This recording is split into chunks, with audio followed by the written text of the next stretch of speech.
Good day, everyone. This is Urobo Bible Reading Platform. Today I'm reading Matthew chapter 10, verse 21 to 23 in Urobo language.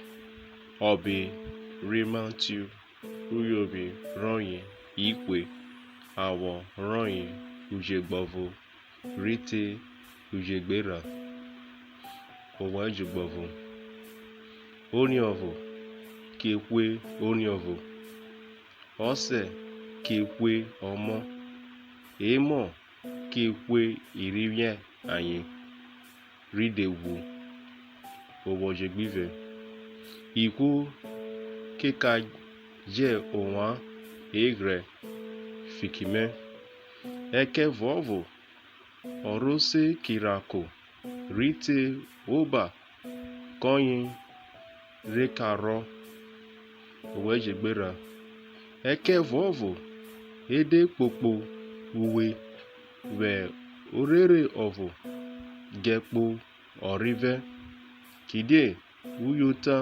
metake onwa sa ge vre irere re Israel ejobi re tawe re omo re okwo kere onwa kobiro